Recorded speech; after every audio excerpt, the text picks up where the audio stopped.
It's called Horse Race Day. Let's go take the top three horses I like in the 2025 Kentucky Derby, and let's get right on into it. And the first horse I'm going to go with is Tastic, and I'm going to start this off with a little bit of a long shot. And the reason why I picked Tastic is because he's trained by Steve Asmussen, and if you look at the previous history of him, like Gunrunner, Narrow, Looking at Lee, and Epicenter, they all had forward moving patterns on the thoroughbred going to the Kentucky Derby.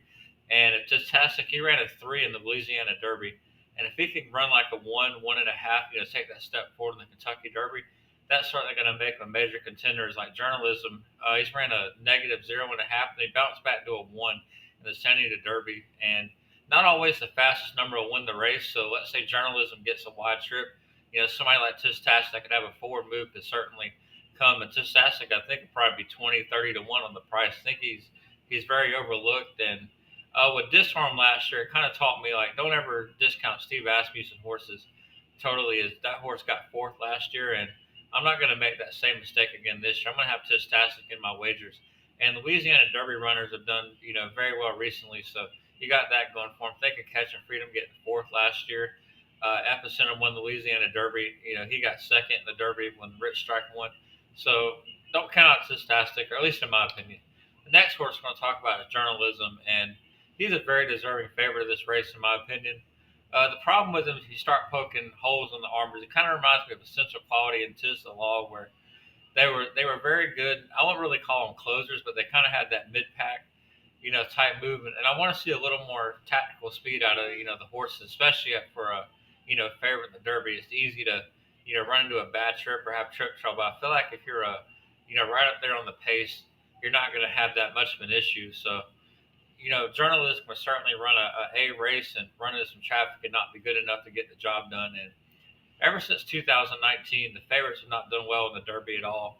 When Maximum Security got disqualified that year, it just kind of almost like put a curse on the Derby favorites. And that being said, you're kind of playing with fire if you're going to back journalism. But when you start looking at it, like think Citizen Bull won the Breeders' Cup Juvenile, represents the West Coast, and then journalism just went over to he demolished the West Coast, and it's kind of hard looking to say like, all right, well, who's gonna jump up and beat him if he runs his A race?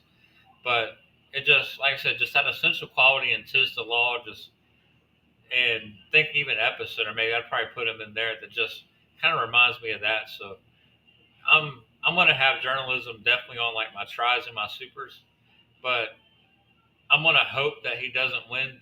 That way you get a bigger price on top. But journalism be number two, and then coming at number three is Sovereignty. And this horse has a tough name to spell. It probably took me 2 minutes just to figure out how to spell the name and do it right. And he would come with a late run, and he's trained by Godolphin, of course. And I think he's going to need East Avenue, who's also trained by Godolphin, to set a fast pace. And I think that's what's going to happen. As I'd imagine, like Godolphin knows their horse as well, and I don't have any inside information, but based on what I can see, I think Sovereignty gives them their best chance to win the Derby. And what better way to give your A horse the best chance than to have your other horse set a fast pace?